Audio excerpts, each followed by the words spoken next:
So my cap journey has finally come to an end and I'm feeling really reflective. Like I just moved out today and I'm just recollecting the memories that happened over the past few weeks. And it's made me really emotional now that I'm officially back home. And it's also made me all the more thankful for being able to make this video. Thank you so much for 10K subscribers. So I posted a story on my Instagram asking for questions and you guys have sent in quite a few. And the first question is, anything interesting lined up for summer? I actually have a summer internship and I'm continuing to do my UI UX freelance things. But besides the boring work stuff, I'm also planning to pick up cello again, planning to cook a lot as well. I'm trying to balance out the work with something fun. Next, how do you deal with confidence issues? I actually struggle a lot with self-confidence and my self-esteem is not the best. I do get very insecure. When I was scrolling through Instagram, I would just feel so unworthy and ugly. And I know it's not true, but it's just in that moment when you see these amazing, beautiful people who are so successful and are able to go to places and live that dream life that you want. It can get really demoralizing. And the other day, someone commented on my video saying catfish. Yeah, I do want to talk more about this topic, but right off the bat, what I can say is it's not like I'm always confident. There are days where I feel really empowered, but there are also days where I feel really crappy about myself. So I'm working on it, definitely. I think one thing that really helps me is to see who is saying that comment. Like if it's a stranger who doesn't even know me, then I'm less likely to be bothered. So I think just over time, I've stopped worrying too much about what strangers think of me. May I know what time you go to sleep?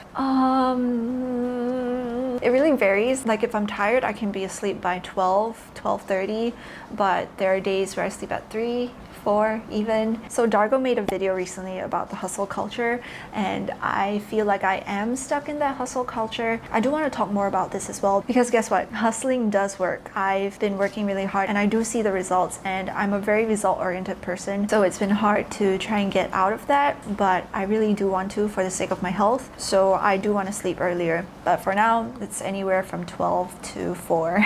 Who's your top 3 favorite artists to listen to according to my music apps? I searched it up and here are my top 3 artists according to Spotify. What got you into YouTube? I started editing videos since secondary school. I've edited a few videos for like my class and farewell for CCA and things like that. So that was where I picked up the technical skills. And then my first video was actually, I think sometime in Sec 3. But I stopped because back then I think people were pretty vicious online, especially when YouTube still had the anonymous commenting things. So I took a long break, but what got me back was really the boredom during circuit breaker. So I would start making all kinds of videos like vlogs to hair videos to makeup to thrift flips. So it was a whole bunch of things and I really enjoyed it. And when I got into uni, of course, I documented all of it as well. And the purpose was really to curate memories, to have something to look back on. That's why I got into YouTube for the different phases that I was using YouTube. How did you get started on YouTube? I mean, create a YouTube account, a camera. Honestly, I started with my phone and I think that would suffice, especially when you're first starting out. Learn how to video edit. Once you have a video, post it on YouTube. That's really how you get started, honestly. But of course, you'd have to figure out what you want your channel to be about. So that would require more planning, like the name of your channel, the niche, just ideating, brainstorming different video ideas, and getting down to actually filming and editing them. That's really how you get started. How did YouTube change you, or do you think it did? I think it definitely did, but my attitude towards YouTube did change a lot over the years as well. Actually, at one point in time, I did want to quit YouTube. I just wanted to not post anymore because it was tiring, it was taking so much time, and I would get really affected by the things that people said online. Not so much anymore, so that's growth. But now I think I've grown to see the opportunities that YouTube has offered me. It made me learn to view content very differently. Like when I see other people posting content, I don't come from a place of a consumer. My perspective is more from a producer's standpoint, where I think about how I can frame a scene like they did, or where I see how they use their words and the language and the color grading and everything, and see how I can integrate that kind of style into my videos if I really like it. I think especially talking to different people, I see how content is such a powerful thing and it's really a means to earn an income. I think at one point I viewed the term influencer and making money online as an influencer. I viewed it very shamefully, but I think after continuing to do YouTube, enjoying it and seeing the results, I realized that it really can be leveraged and it's a skill. It's not just looking pretty in pictures and photos. Honestly, I don't I don't think my looks is my greatest asset, let's just put it like that. YouTube has changed me definitely, and I think it's made me more of an opportunist. Any tips for vlogging when I go exchange in Canada? I think just be comfortable in front of the camera, do what you want, do what you enjoy. So just have fun, just have fun. How do you manage to take care of studies, YouTube, and work? This goes back to the what time do I sleep question, where I sacrifice a lot of things. Honestly, I don't have much time to myself. It's like a hierarchy, right? And time for myself is at the bottom. Being able to manage YouTube, studies, and work just required a lot of sacrifice in other areas. And while I enjoy YouTube and work, I think I need to be honest with myself, and I think my obsession with doing YouTube and work is more than just the enjoyment. I think I probably place a lot of my self-worth in what I can do, and that has to be fixed, because what if one day I can't work anymore? What if one day I can't do YouTube anymore? Then where's my self-worth going to be placed? Am I going to feel like an absolutely worthless and useless person just because I can't work and I can't do YouTube?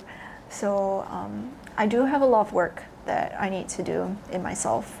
And I am so sorry that this Q&A is becoming so dark and all, but I'm just trying to keep it real. Are you dating? Yes, I'm dating. Next question. After graduation, what's your plan? I think that's another reason why I'm working so hard now. It's because I'm not too keen on having an office job where it's 9 to 5. Not even 9 to 5. Now it's like 8 to 6, right? So I'm not too keen on that. I do want to live a more digital, nomadic life. I do want to travel. I do want to be able to work remotely from wherever in the world. So I am working towards that, which is why I am working so hard now to boost my portfolio, to take on more freelance jobs so I can continue doing that after I graduate. I guess that's my plans in terms of career. I think at this point it's just to travel a lot and to work from wherever. How to make the most out of CAP life? Incoming freshman aspiring to live in CAP here. Hi! CAP is awesome, and I think it's really interesting because every residential college in NUS has a different culture, a different vibe, and you'll find CAP to be very wholesome. I think it's partly because we have a very strong Christian community, and it's really very wholesome in that way. So how to make the most out of CAP life, or in any hall or RC, I think it's just to make friends that you can be yourself around. Definitely participate in the activities, the interest groups. I think CAP is such a safe space to try new things. So if you want to try floorball for the first time, or if you want to go for volleyball or any of the sports or any of the arts or cooking IGs or coffee, whatever it may be, I think everyone is really kind and patient to teach you if you're new to it. And I think it's just a great place to have a community, so get involved with the people there. If you had to choose between time or money, which would it be, plus why? Ooh, good question, Asri. I think at this point in time, I would pick money, just because I do want to have that stability first, right? And I am young, I still have time, and that's just how it is. When you're younger, you can take more risks. So right now, I do want to build up my wealth first, and then eventually, maybe when I'm closer to 30, I can have more time and I don't have to be working so hard and hustling so hard. So right now I'm working as hard as I can so that I have the time and luxury to enjoy later on. I guess what I'm trying to say is I'm just the queen of delayed gratification. Ooh, and this was a comment that I got.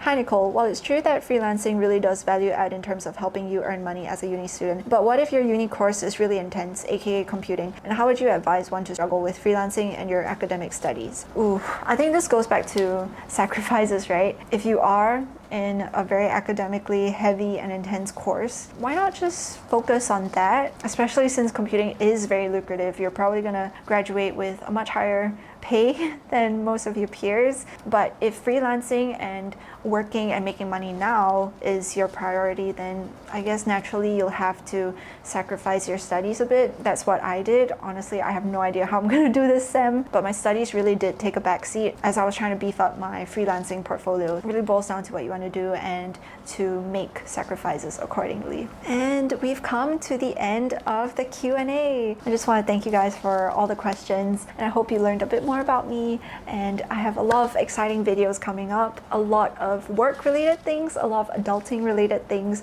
but also I'm at home now, so I foresee that things would be a bit different, hopefully a good different. I pray that you stay safe, happy, and healthy wherever you are. Bye!